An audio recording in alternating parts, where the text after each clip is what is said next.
എല്ലാവർക്കും നമസ്കാരമുണ്ട്. ചില പഴയ പതിവുകൾ തിരിച്ചു വരുമ്പോഴാണല്ലോ പുതുപുത്തൻ ട്രെൻഡുകളായി മാറുന്നത്. അതുകൊണ്ടാണ് ഇങ്ങനെ ഒരു വേഷപ്പകർച്ച. അറിയാത്തവർക്കായി ഞാൻ എന്നെ തന്നെ ഒന്ന് പരിചയപ്പെടുത്താം. ഞാനാണ് വിദൂഷകൻ.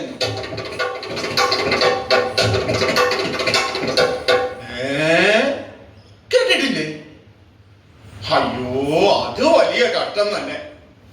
കൂത്തിലും കൂടിയാട്ടത്തിലും മണിപ്രവാള നാടകങ്ങളിലുമൊക്കെ അരങ്ങും തകർത്താടിയ വിദ്വാൻ, നേരം പോക്ക് പറയുന്ന രംഗബോധമില്ലാത്ത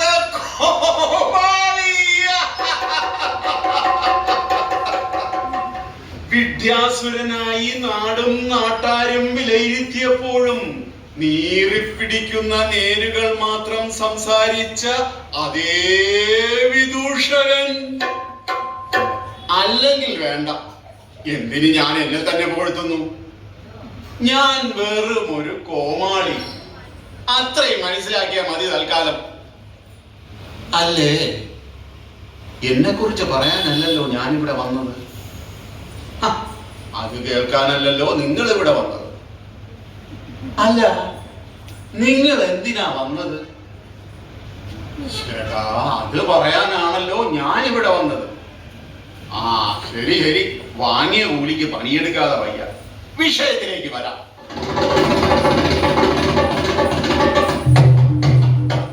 വിശുദ്ധ ബൈബിളിന്റെ താളുകളിൽ രക്തം കൊണ്ട് എഴുതപ്പെട്ട ഒരു പേരുണ്ട്. അത് സ്നാപക യോഹന്നാൻ. അതെ, സ്നാപക യോഹന്നാൻ എന്ന മരുഭൂമിയിലെ ശബ്ദം.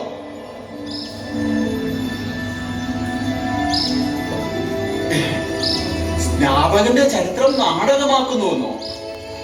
നാടക സുഹൃത്തുക്കളെ, ഞാനൊന്ന് ചോദിച്ചോട്ടെ, നിങ്ങൾക്ക് കഴിയുമോ ആ മഹാമനുഷ്യനെ ഈ ചെറുവേദിയിലേക്ക് ഒതുക്കി തീർക്കുവാൻ? നീതി സൂര്യനായ യേശുക്രിസ്തുവിന് വഴിയൊരുക്കാൻ വന്ന സുവർണ ശോഭയുള്ള ആ പ്രഭാ നക്ഷത്രത്തിന്റെ തിളക്കം ഈ വേദിക്ക് പിന്നിൽ മറച്ചു വയ്ക്കാൻ കഴിയുമെന്ന് നിങ്ങൾ കരുതുന്നുണ്ടോ? ഞാനായിട്ടൊന്നും പറയുന്നില്ല. കാണാൻ പോകുന്ന പൂരം കണ്ടു തന്നെ അറിയാം. തൽക്കാലം ഞാൻ വിട പറയുകയാണ്. നിങ്ങൾ നാടകം കാണുവിൻ, നിങ്ങൾ നാടകം കാണുവിൻ, നിങ്ങൾ നാടകം കാണുവിൻ.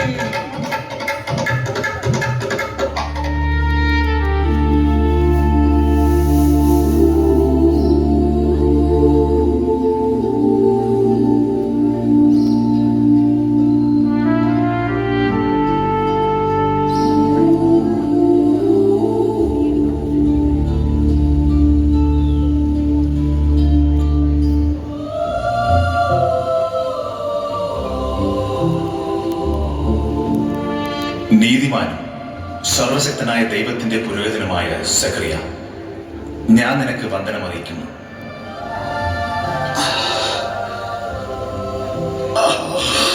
നിങ്ങൾ പുരോഹിതന്മാർക്കു മാത്രം പ്രവേശനമുള്ള ഈ വിശുദ്ധ സ്ഥലത്തേക്ക് ആരാണ് നിങ്ങളെ കടത്തിവിട്ടത്? ഈ കാണുന്നതൊക്കെയും കേവലം പ്രതിച്ഛായകളല്ലേ സഖറിയ? കാലപൂർണ്ണതയിൽ വരാനിരിക്കുന്നവയുടെ കേവലം എഴുതുക. ഇനി ആരാണ് ഞാൻ എന്നതിനുത്തരം, നീയും ഞാനും ആരാധിക്കുന്ന ദൈവത്തിന്റെ പരമപരിശുദ്ധിയുടെ മുമ്പിൽ നിത്യകാലം നിന്ന് സ്തുതി കരയേറ്റാൻ ഭാഗ്യം ലഭിച്ച ഗബ്രിയേലാണ് ഞാൻ.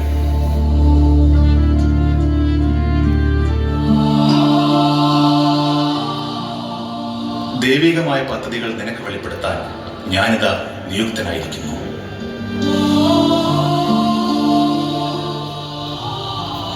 പ്രധാനദൂതന്മാരിലൊരുവനായ ഗബ്രിയേൽ, നികൃഷ്ടനും നിർഭാഗ്യവാനുമായ എന്റെ മുമ്പിൽ വിശ്വസിക്കാൻ പറ്റുന്നത് എന്തെങ്കിലും പറയൂ. കൊള്ളാം. വിശ്വാസം ജനത്തിന് പറഞ്ഞു കൊടുക്കേണ്ട പുരോഹിതൻ അവിശ്വാസത്തിന്റെ വക്താവാകുന്നു. കൃത്യവിലോപം ഗൗരവമാണല്ലോ പ്രിയപ്പെട്ട സക്രിയ.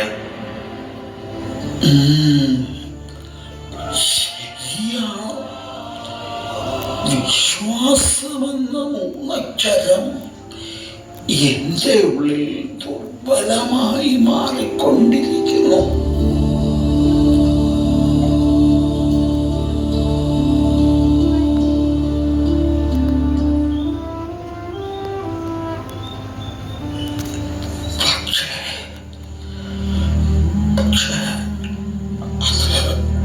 അതെന്റെ മാത്രം കുറ്റമാണോ? ഈ ജീവിതത്തിലെ കണ്ണുനീർ കാണാൻ സൗകര്യം ദൈവത്തെ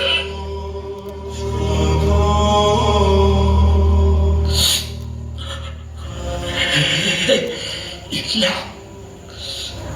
ഞാനത് പറയില്ല.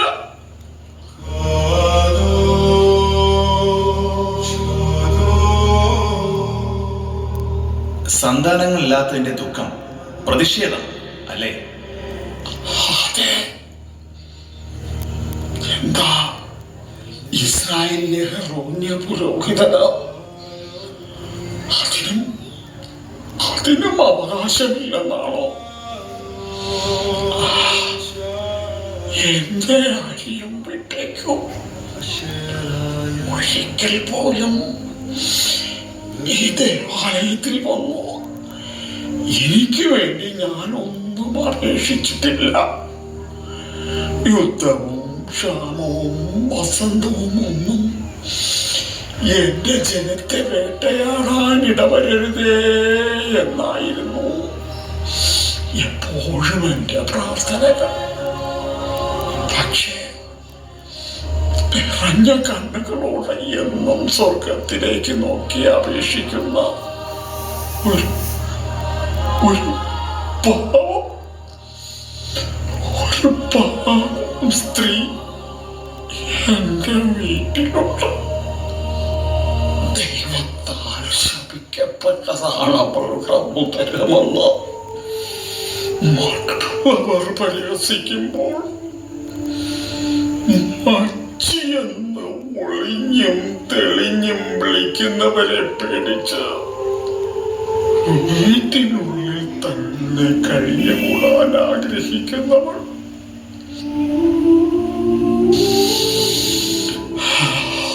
അവളുടെ പ്രാർത്ഥനകൾ എന്തുകൊണ്ടും കേൾക്കപ്പെടാതെ പോകുന്നു.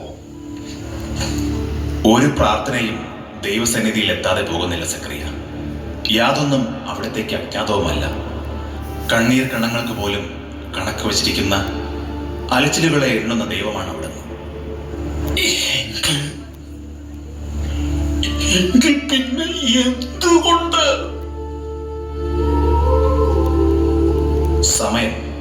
സമയമാണ് പ്രശ്നം. നമ്മുടെ സമയമല്ല ദൈവത്തിന്റെ സമയം. സോളമന്റെ വിജ്ഞാനത്തിൽ വായിച്ചിട്ടില്ലേ, എല്ലാത്തിനും ഒരു സമയമുണ്ട്. ആകാശത്തിന് കീഴിലുള്ള സമസ്ത കാര്യത്തിനും ഒരു അവസരമുണ്ട്.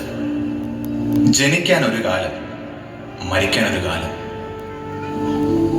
നടാനൊരു കാലം, നട്ടത് പറിക്കാൻ ഒരു കാലം, കൊല്ലാൻ ഒരു കാലം, സൗഖ്യമാക്കാൻ ഒരു കാലം, തകർക്കാൻ ഒരു കാലം, പണിതുയർത്താൻ ഒരു കാലം, കരയാൻ ഒരു കാലം, ചിരിക്കാൻ ഒരു കാലം, വിലപിക്കാൻ ഒരു കാലം, നൃത്തം ചെയ്യാൻ ഒരു കാലം, സ്നേഹിക്കാൻ ഒരു കാലം, ദ്വേഷിക്കാൻ ഒരു കാലം, യുദ്ധത്തിനൊരു കാലം, സമാധാനത്തിനൊരു കാലം.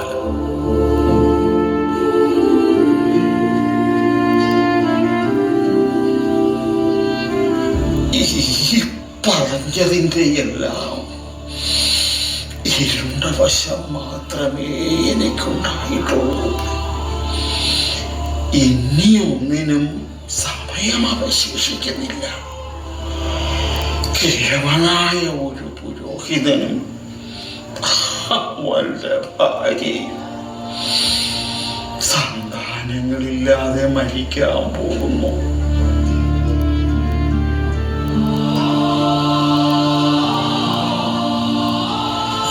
ഓർത്തു വയ്ക്കാൻ ഒരു പിൻഗാമിയില്ലാതെ ഗഹനതയിലെ നിത്യവിസ്മൃതിയിൽ അലിഞ്ഞു ചേരാൻ പോകുന്നു.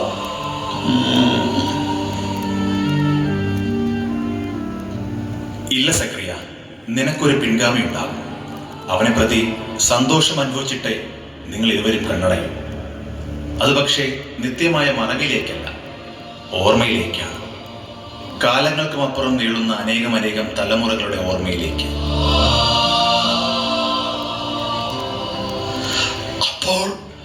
അപ്പോൾ താങ്കൾ പറയുന്നത്? അതേ സക്രിയ, നിനക്കൊരു കുഞ്ഞു ജനിക്കും.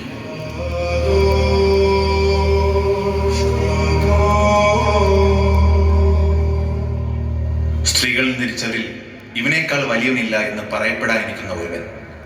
പക്ഷേ നിന്റെ അവിശ്വാസത്തിന് താക്കീത് ലഭിക്കാതിരിക്കുകയില്ല. ഈ നിമിഷം മുതൽ നീ മൂകനായിത്തീരും. കുഞ്ഞിന് യോഹന്നാൻ എന്ന് പേര് ചൊല്ലുന്ന നിമിഷം വരെ നിന്റെ നാവ് ബന്ധിതമായിരിക്കും. അതുവരെ കാത്തിരിക്കുക. മംഗളം ഭവിക്കട്ടെ.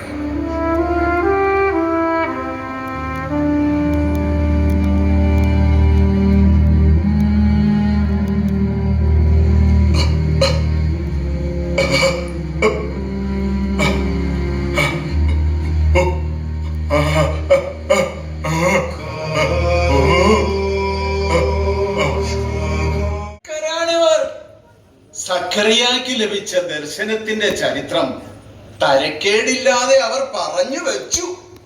ഇനിയുള്ള കഥയിൽ കുറച്ചു ഞാൻ പറയാം.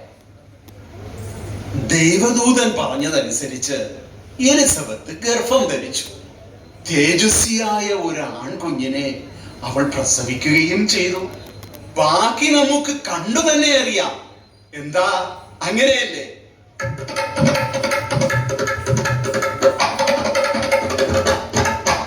ഭയപ്പെടേണ്ട, നിന്റെ പ്രാർത്ഥന കേട്ടിരിക്കുന്നു. നിന്റെ ഭാര്യ എലിസബത്തിൽ നിനക്കൊരു പുത്രൻ ജനിക്കും. നീ അവന് യോഹന്നാൻ എന്ന് പേരിടണം. നിനക്ക് ആനന്ദവും സന്തുഷ്ടിയും ഉണ്ടാകും. അനേകർ അവന്റെ ജനനത്തിൽ ആഹ്ലാദിക്കുകയും ചെയ്യും. കർത്താവിന്റെ സന്നിധിയിൽ അവൻ വലിയവനാണ്. വീഞ്ഞോ മറ്റു ലഹരി പാനീയങ്ങളോ അവൻ കുടിക്കുകയില്ല. അമ്മയുടെ ഉദരത്തിൽ വെച്ച് തന്നെ അവൻ പരിശുദ്ധാത്മാവിനാൽ നിറയും. ഇസ്രായേൽ മക്കളിൽ വളരെ പേരെ അവരുടെ ദൈവമായ കർത്താവിലേക്ക് അവൻ തിരികെ കൊണ്ടുവരും. പിതാക്കന്മാരുടെ ഹൃദയങ്ങളെ മക്കളിലേക്കും അനുസരണമില്ലാത്തവരെ നീതിമാന്മാരുടെ വിവേകത്തിലേക്കും തിരിച്ചുവിടാനും ഒരു ജനത്തെ കർത്താവിന് വേണ്ടി ഒരുക്കാനും ഏലിയായുടെ ചൈതന്യത്തോടും ശക്തിയോടും കൂടി അവൻ കർത്താവിന്റെ മുമ്പേ പോകും.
അല്ലെങ്കിൽ തന്നെ മറിയം കൈവച്ചാൽ ഭംഗിയാവാത്തതായിട്ട് എന്താണുള്ളത്? നസ്രത്തിൽ നിന്ന് എലിസബത്ത് അമ്മയുടെ വീട്ടിൽ താമസിക്കാൻ എത്തിയ നാൾ മുതൽ നമ്മൾ കാണുന്നതല്ലേ?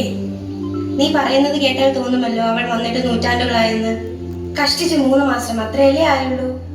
എന്നാലെന്താ, 3 മാസം കൊണ്ട് ബാല്യകാല സുഹൃത്തുക്കളേക്കാൾ കൂട്ടായില്ലേ നമ്മൾ. ഇന്നത്തെ പേരിടൽ ചടങ്ങ് കൂടി കഴിഞ്ഞാൽ ഇവളങ്ങ് പൊയ്ക്കളയുമെന്ന് ഓർക്കുമ്പോഴാ സങ്കടം. മറിയം തിരിച്ചു പോവുകയാണോ? ഞാൻ പോയാൽ എന്താ, നിങ്ങൾക്ക് എപ്പോ വേണമെങ്കിലും എന്റെ അടുത്തേക്ക് വരാമല്ലോ. എന്നാലും കുറച്ചു നാൾ കൂടി കഴിഞ്ഞിട്ട് പോയാ പോരെ. നീ എന്തായി പറയുന്നേ? അപ്പൊ ജോസഫുമായി നിശ്ചയിച്ചു വെച്ചിരിക്കുന്ന അവളുടെ വിവാഹമോ? ഓ ശരിയാണല്ലോ, ഞാൻ ആ കാര്യമേ മറന്നുപോയി. എന്തായി കുട്ടികളെ ഒരുക്കങ്ങൾ? എല്ലാം തയ്യാറായി അമ്മായി. ഇനി അതിഥികൾ വരേണ്ട താമസം. അമ്മായി, ഒരു കാര്യം ചോദിച്ചോട്ടെ, കുഞ്ഞിന് എന്താ പേരിടുന്നത്? ഓ എനിക്കറിയില്ല, എലിസബത്തിനോട് നീ തന്നെ ചോദിച്ചു നോക്ക്. ഞാൻ ചോദിച്ചതാ, പേരിടുമ്പോ എല്ലാരും അറിഞ്ഞാ മതി എന്ന് പറഞ്ഞു. എന്നാലേ അത് തന്നെ എനിക്ക് പറയാനുള്ളത്. ആരോ വരുന്നുണ്ടല്ലോ. ദൈവമേ, ഇതാ ഏലിയ വല്യപ്പനല്ലേ? ദൈവമേ, തീർന്ന്. ഇനിയിപ്പൊ എന്തൊക്കെ കേൾക്കണം? എന്താ, എന്ത് പറ്റി? എന്റെ പൊന്നു കുഞ്ഞെ, നീ നാട്ടുകാരി അല്ലാത്തോണ്ടാ നീ ഇപ്പൊ ഈ ചോദ്യം ചോദിച്ചത്. നാക്കെടുത്താൽ നല്ലത് പറയാത്ത ഒരു മനുഷ്യനാ അങ്ങേര്. എന്ത് കണ്ടാലും കുറ്റമേ വായിൽ വരുള്ളൂ. അതെ അതെ, കേട്ടിട്ടില്ലേ ചിലരെ കുറിച്ച്? നല്ലൊരു വീട് കണ്ടാൽ വേറെ ഒരു കുറ്റവും പറയാനില്ലെങ്കിലും ഇത് പൊളിക്കാൻ നല്ല പാടായിരിക്കും എന്ന് പറയുന്ന മുതലാ ഈ വരുന്നേ.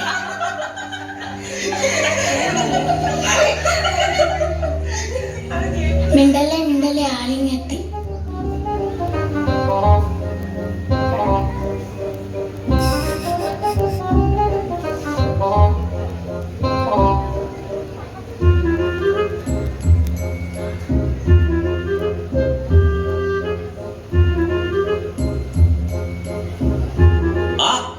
ഇതെന്നതാ പിള്ളേരെ, ഇതൊന്നും അങ്ങോട്ട് നേരെ ആവുന്നില്ലല്ലോ.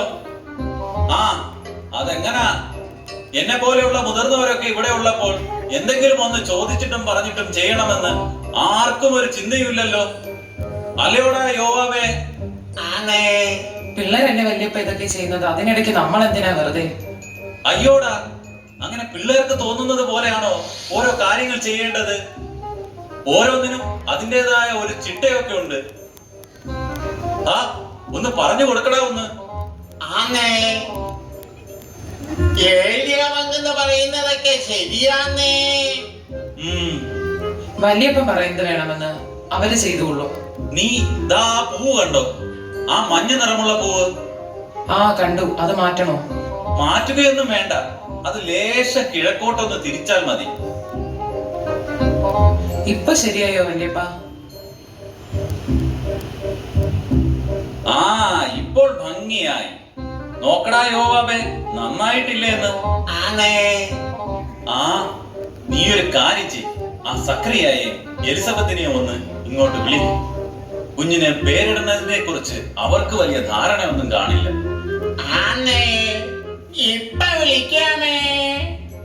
വല്യപ്പന്റെ മനസ്സിൽ പേര് വല്ലതുമുണ്ടോ? സാധാരണഗതിയിൽ അപ്പന്റെയോ അമ്മയുടെയോ കാരണവന്മാരിൽ ആരുടെയെങ്കിലും പേരാണ് കുട്ടിക്കിടേണ്ടത്. പക്ഷേ എനിക്കൊരു വ്യത്യസ്തമായ ആശയം തോന്നുന്നുണ്ട്. അതെന്താ വല്യപ്പ? അല്ല, പിതാക്കന്മാരിൽ ആരുടെയെങ്കിലും പേരിട്ടാൽ മതിയല്ലോ. അങ്ങനെയാണെങ്കിൽ എന്തുകൊണ്ട് സക്കറിയ എന്നു തന്നെ ഇട്ടുകൂടാ? അപ്പൻ സക്കറിയായ, മകൻ സക്കറിയായ. ആ കേൾക്കാൻ തന്നെ ഒരു വ്യത്യസ്തതയുണ്ട്.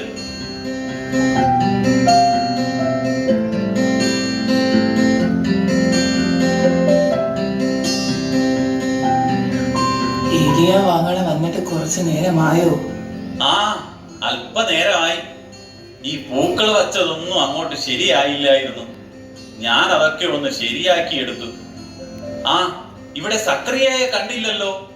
ആ ഇതാ ഇപ്പൊ വരാന്ന് പറഞ്ഞു.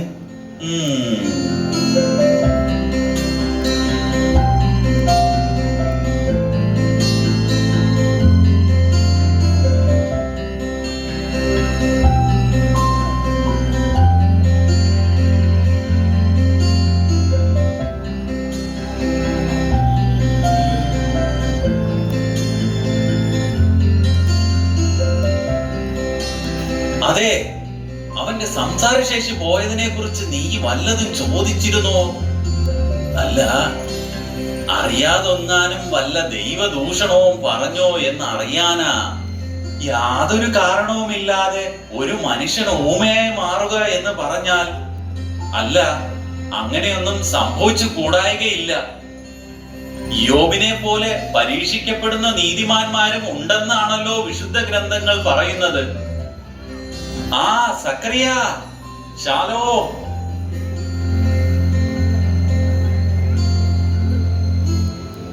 അല്ല, കുഞ്ഞിന് എന്ത് പേരിടാനാണ് നിങ്ങൾ ഉദ്ദേശിച്ചിരിക്കുന്നത്?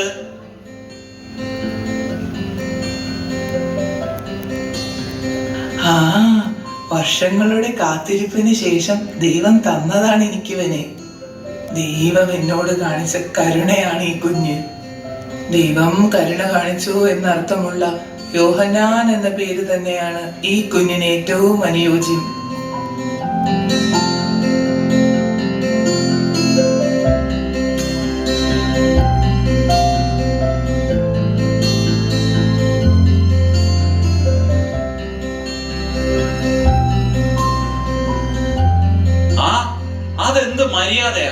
നിങ്ങളുടെ കുടുംബത്തിലൊന്നും ആർക്കും ഇല്ലാത്ത ഒരു പേര് കുഞ്ഞിനിടുന്നത് എങ്ങനെ? എന്റെ അഭിപ്രായത്തിൽ സക്കറിയ എന്ന് പേര് തന്നെ കുഞ്ഞിനിടണം.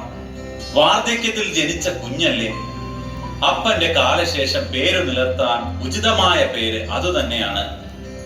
നീയും കൂടെ അറിഞ്ഞിട്ടാണോ സക്കറിയ ഇവൾ ഈ പേര് പറഞ്ഞത്? ഓ, നിനക്ക് മിണ്ടാട്ടമില്ല എന്നുള്ള കാര്യം ഞാൻ മറന്നുപോയി. എടാ യോവാബേ,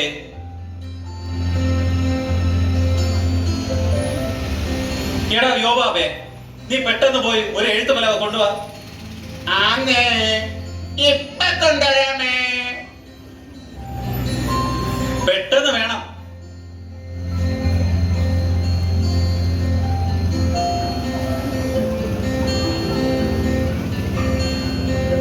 ആന്നേ, അങ്ങൊന്ന് ഇതാ എഴുത്തുപലക. ആ, എന്റെ തലയിലോട്ട് കൊണ്ടുവയ്ക്കാതെ അങ്ങോട്ട് കൊടുക്കടാ.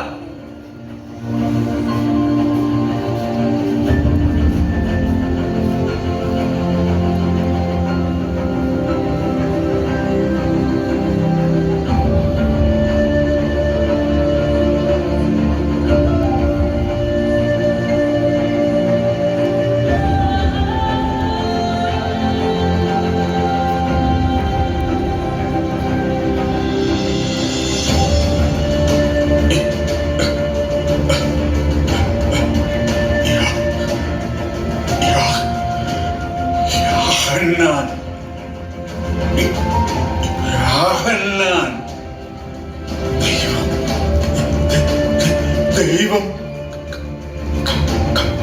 കരുണ കാണിച്ചു. മോഹൻലാൽ എന്റെ മകൻ വിളിക്കപ്പെടട്ടെ.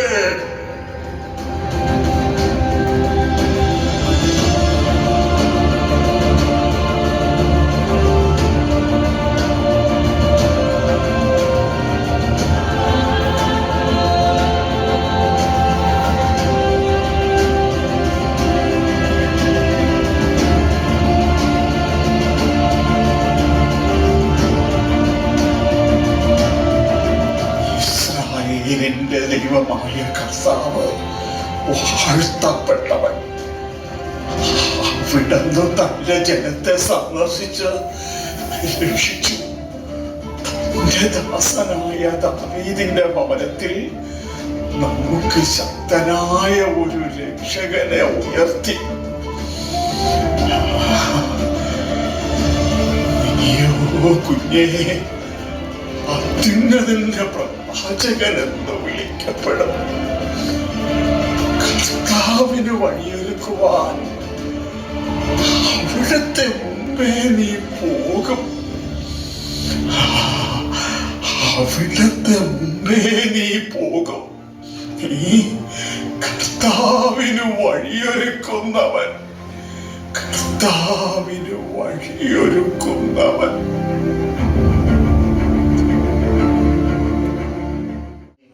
അത്യുന്നതിന്റെ പ്രവാചകൻ എന്ന് വിളിക്കപ്പെടും. അത്യുന്നതിന്റെ പ്രവാചകൻ എത്ര വലിയ ഒരു മനുഷ്യൻ അല്ലെ! കൊള്ളാം. ഈ നാടകക്കാർ തരക്കേടില്ല. വലിയ തെറ്റില്ലാതെ അവർ കാര്യങ്ങൾ അവതരിപ്പിക്കുന്നുമുണ്ട്. കഥയുടെ കുറച്ചു ഭാഗങ്ങൾ ഇനി ഞാൻ പറയാം. ആ ശിശുവിനെ കുറിച്ച് കേട്ടവരെല്ലാം അത്ഭുതപ്പെട്ടു. ഈ ശിശു ആരായി തീരുമെന്ന് അവർ പരസ്പരം ചോദിച്ചു. പക്ഷെ അവനാകട്ടെ ബാല്യപ്രായം പിന്നിട്ട ഉടനെ തന്നെ അവരുടെ എല്ലാം ഇടയിൽ നിന്ന് പോയിക്കളഞ്ഞു.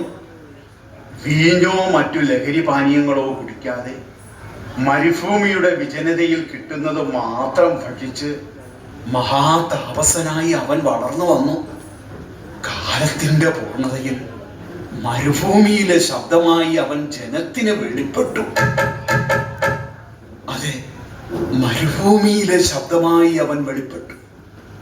മരുഭൂമിയിലെ ശബ്ദമായി അവൻ വെളിപ്പെട്ടു. വാ, വേഗം വാ, ബാക്കി നമുക്ക് കാണാം. വേഗം വാ.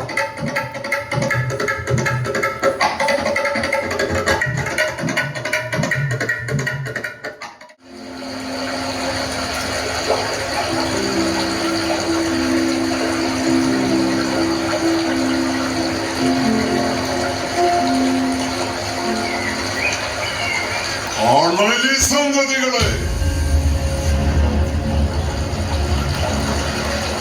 ആസന്നമായ കോപത്തിൽ നിന്ന് ഓടിയകലുവാൻ നിങ്ങൾക്ക് മുന്നറിയിപ്പ് നൽകിയതാരാണ്?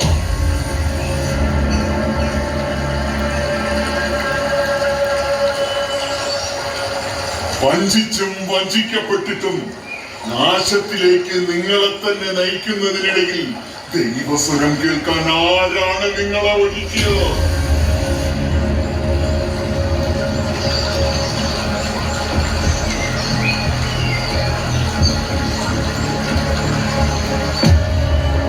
ജോർദാൻ നദിയിൽ ഒന്ന് മുങ്ങി നിവർന്നാൽ നിങ്ങളുടെ അനീതികളെല്ലാം ഇല്ലാതാകുമെന്ന് കരുതിയെങ്കിൽ നിങ്ങൾക്കു തെറ്റി. സ്നാനം കഴിഞ്ഞതോടെ പൂർണ്ണത നേടിയെന്ന് നനച്ചുപോയെങ്കിൽ അവിടെയും നിങ്ങൾക്ക് തെറ്റി. മാനസാന്തരത്തിന് യോജിച്ച ജീവിതം നയിക്കാൻ ഉറച്ചാണ് നിങ്ങൾ വന്നതെങ്കിൽ എങ്കിൽ മാത്രം ദൈവം നിങ്ങളെ അനുഗ്രഹിക്കട്ടെ.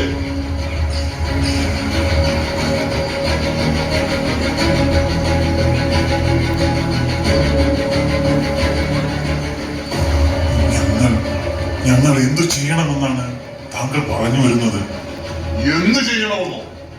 എന്താണ് ചെയ്യരുതാത്തതെന്ന് ചോദിക്ക്. സ്വാർത്ഥതയും കള്ളവും കാപട്യവും കൊണ്ട് ദേശത്തെ മുഴുവൻ ദുഷിപ്പിച്ചിരിക്കുകയാണ് നിങ്ങൾ. അപ്പനെ പോലെ മഹാനെന്ന് വിളിക്കപ്പെടാൻ ആഗ്രഹിക്കുന്ന നിങ്ങളുടെ രാജാവില്ലേ ഹെറോദേസ്, അയാളോടും പോയി പറഞ്ഞേക്ക്. രാജതന്ത്രയ്ക്കുള്ള ശിക്ഷയെ കുറിച്ച് താങ്കൾക്ക് ശരിക്കും അറിവില്ലെന്ന് തോന്നുന്നു. രാജാവ്, ആ വാക്കിന്റെ അർത്ഥം അറിയുമോ നിങ്ങൾക്ക്? ന്യായാധിപനായ സാമുവേൽ കർത്താവിനോട് ചോദിച്ചതും അവിടുന്ന് ഇസ്രായേലിന് നൽകിയതും രാജാവിനെ അല്ല, ഇടയന്മാരെ ആയിരുന്നു. ജനത്തെ നേർവഴിയിൽ നയിക്കുന്ന ഇടയന്മാരെ. എന്നിട്ട് ഇപ്പോഴോ? ഇല്ല, ഞാനൊന്നും പറയുന്നില്ല. അയാളോട് ഒരു കാര്യം ഞാൻ പറഞ്ഞതായി പറയൂ. എന്താണത്?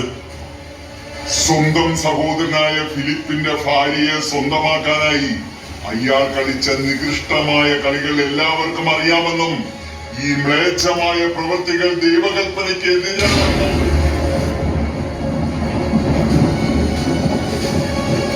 ഗുരു, നീ പറഞ്ഞതൊക്കെ ഞങ്ങൾ ശ്രദ്ധിച്ചു കേൾക്കുകയായിരുന്നു. ദൈവകോപത്തെ കുറിച്ച് നീ പറഞ്ഞതൊക്കെ ഞങ്ങൾക്ക് വ്യക്തമാവുകയും ചെയ്തു. പക്ഷേ മതകാര്യങ്ങൾ നിഷ്ഠതയോടെ പാലിക്കുന്നവരാണ് ഞങ്ങൾ. ആ ഞങ്ങൾക്കെതിരെ എന്തിനാണ് ദൈവം കോപിക്കുന്നത്?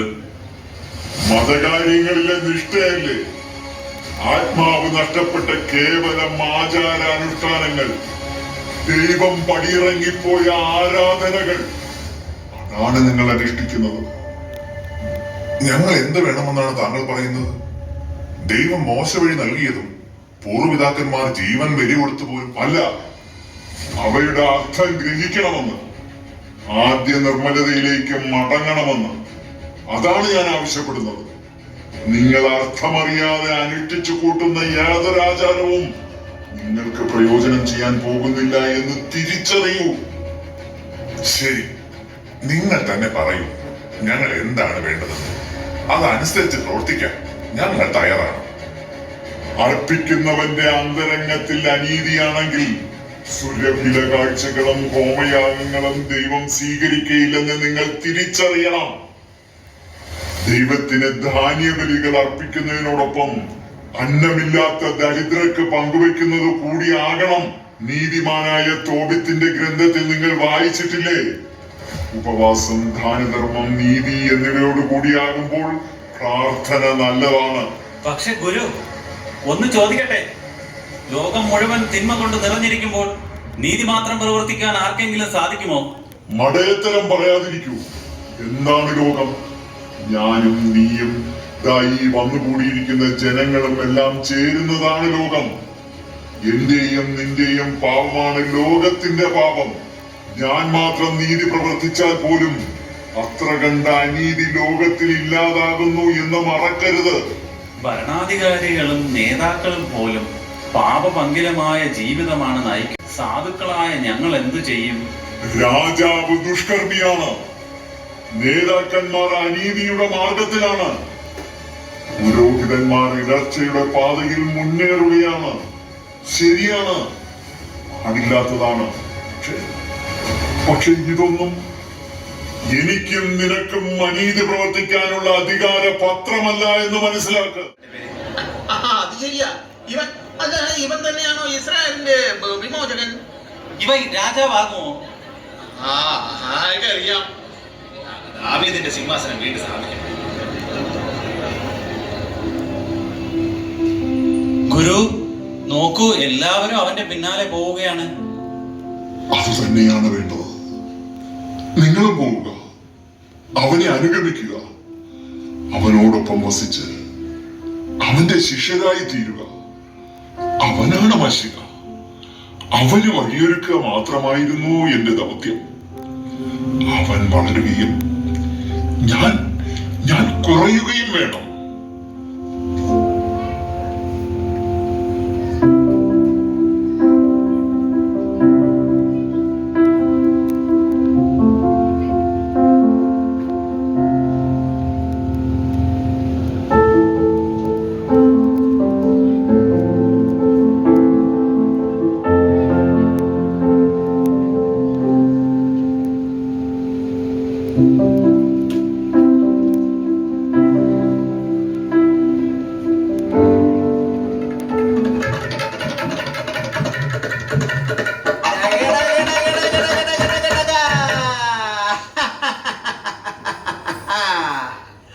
മകൾ അമ്മയുടെ അടുത്തേക്ക് പോയത് എന്തിനാണെന്ന് നമുക്കറിയാം. പക്ഷെ അവൾ ഹെറോദിയെ കാണുന്നതിന് മുമ്പ് നമുക്കൊന്ന് കണ്ടാലോ? പ്രിയരെ, ഞാൻ പോകുകയാണ് 2000 സംവത്സരങ്ങൾക്കപ്പുറത്തേക്ക്. അന്തഃപുരത്തിലിരുന്ന് കടുകിട വ്യത്യാസമില്ലാതെ കരുക്കൾ നിൽക്കുന്ന ഹെറോദ്യയുടെ അടുക്കലേക്ക്.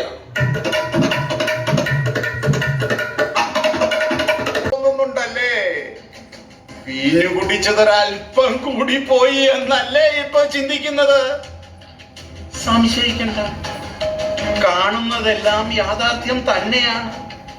പക്ഷേ ഹെറോദ്യ, നീ മാത്രമേ അത് കാണുന്നുള്ളൂ. ആ പാവത്തിനെ പറഞ്ഞേച്ചേക്കൂ. ഹെറോദ്യ, നിന്റെ കുതന്ത്രങ്ങളുടെ വരുതിയിൽ വരാത്ത ചില കാര്യങ്ങൾ കൂടി ഉണ്ടെന്ന് മനസ്സിലായില്ലേ? പൊയ്ക്കോളൂ. സത്യം പറയൂ, ആരാണ് നീ? എന്ത് മാന്ത്രിക വിദ്യയാണ് നീ ഇപ്പോൾ പ്രയോഗിച്ചത്? മന്ത്രവും തന്ത്രവും ഒക്കെ പ്രയോഗിക്കുന്നത് നീ തന്നെയാണ് ഹെറോദ്യ, ഞാനല്ല. മകളെ നൃത്തച്ചുവടുകൾ പഠിപ്പിച്ച് ഒരുക്കി അയക്കുമ്പോൾ തന്നെ നിന്റെ മനസ്സിൽ നീ തന്ത്രങ്ങളെ മെനയുന്നുണ്ടായിരുന്നു. വീഞ്ഞു കുടിച്ച് രസിച്ച് ഇവിടെ ഈ അന്തഃപുരത്തിൽ ഇരിക്കുമ്പോഴും നീ മനക്കണ്ണിൽ കാണുന്നുണ്ടായിരുന്നു രാജസദസ്സിലെ ഓരോ ചുവടനക്കവും. നിനക്കറിയാം ഹെറോദ്യ, അമ്മയെ അന്വേഷിച്ച് മകൾ ഇപ്പൊ വരുമെന്ന്, മകളോട് എന്ത് പറഞ്ഞ് തിരിച്ചയക്കണമെന്നും അല്ലേ? ഇതൊക്കെ നിനക്കെങ്ങനെ അറിയാം? എല്ലായിടത്തും പ്രവേശനമുള്ളവന് എല്ലാം അറിയാമെന്ന് കൂട്ടിക്കോളൂ. ഒന്ന് ഞാൻ പറയാം, നിഷ്കളങ്കന്റെ രക്തം ചിന്താനാണ് നീ മനക്കണക്ക് കൂട്ടുന്നത്. ശരിയാണ്, എനിക്കെതിരെ ശബ്ദമുയർത്തിയ ഒരുവന്റെ തലയെരിയാൻ തന്നെയാണ് ഞാൻ കണക്ക് കൂട്ടുന്നത്. അതാണ് എന്റെ ശരി. എന്റെ പദ്ധതികൾക്ക് വിലങ്ങുതടിയായി വരുമ്പോൾ അവൻ അറിയണമായിരുന്നു അതിന് വിലയൊടിക്കേണ്ടി വരുമെന്ന്. പക്ഷെ നിന്റെ ശരികൾ നേടിയെടുക്കാനായി നീ തെരഞ്ഞെടുത്തത് തെറ്റിന്റെ വഴിയായിരുന്നു. ഇസ്രായേലിന്റെ നിയമപ്രകാരം സഹോദരൻ ജീവിച്ചിരിക്കെ അവന്റെ ഭാര്യ സ്വന്തമാക്കുന്നത് അധാർമികതയുമായിരുന്നു. ആ തെറ്റ് ചൂണ്ടിക്കാണിച്ചവനോടുള്ള അടങ്ങാത്ത പക, അതുമാത്രമാണ് നിന്നെ കൊണ്ടതെല്ലാം ചെയ്യിപ്പിച്ചത്. എന്നെ ന്യായം വിധിക്കാനാണോ നിന്റെ ഭാവം? അത് ചെയ്യേണ്ടത് ഏതായാലും ഞാനല്ല, കാലമാണ്. ഇരിക്കുന്ന ജനങ്ങളാണ്. തിന്മയ്ക്കെതിരെ ശബ്ദമുയർത്തുന്നവരുടെ തലയറക്കുന്ന നിന്നെ പോലെയുള്ളവർ ഇവരോടാണ് സമാധാനം പറയേണ്ടത്. എന്ത് ധാർമ്മികത, എന്ത് അധാർമികത! എന്റെ ജീവിതം അതെനിക്ക് ഇഷ്ടമുള്ളതുപോലെ ഞാൻ ജീവിക്കും. അത് ചോദ്യം ചെയ്യാനുള്ള അധികാരം ഞാൻ ആർക്കും കൊടുത്തിട്ടില്ല. അതിനുള്ള അധികാരമുണ്ട് ഹെറോദ്യ. കാരണം ദൈവത്തിന്റെ പ്രവാചകനാണ് യോഹന്നാൻ, അവിടുത്തെ ശബ്ദമാണ് യോഹന്നാൻ. ദൈവത്തിന് വേണ്ടി ജീവനും ജീവിതവും നഷ്ടപ്പെടുത്തുന്ന ഭ്രാന്തന്മാരിൽ ഒരുവനാണ് യോഹന്നാൻ എന്നുകൂടി പറയൂ. ശരിയാണ്. ദൈവത്തിന് വേണ്ടി സ്വന്തം ജീവിതം നഷ്ടപ്പെടുത്തിയവരിൽ ഒരുവനാണ് യോഹന്നാൻ. അത് ഭ്രാന്താണെന്ന് നീ കരുതുന്നു. കളയേത് ചെടിയേതെന്ന് തിരിച്ചറിയുന്ന ഒരു ദിവസം വരും.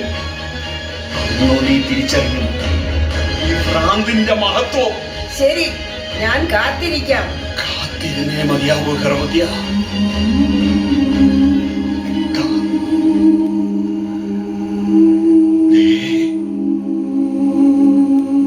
കേട്ടില്ലേ പാദസരങ്ങളുടെ കിണിക്കം?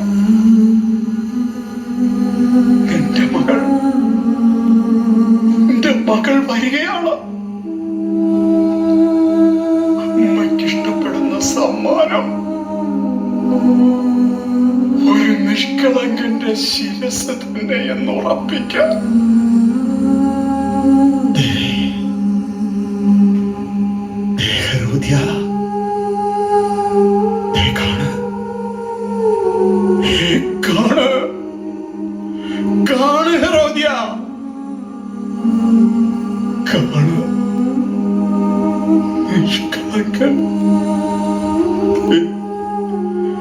വഴിയൊരുക്കാൻ വന്നവൻ കാണു ഹെറോദ്യ.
എത്തിക്കഴിഞ്ഞു പ്രിയപ്പെട്ടവരെ.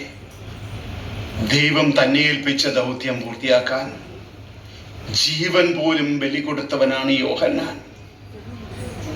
ഛേദിക്കപ്പെട്ട യോഹന്നാന്റെ ശിരസ് ഇതാ നമ്മുടെ ഇടയിൽ, അതാ ഇവിടെ നമ്മുടെ മുന്നിൽ, അതാ നോക്കൂ, നമ്മുടെ ഇടയിൽ തന്നെയുണ്ട്.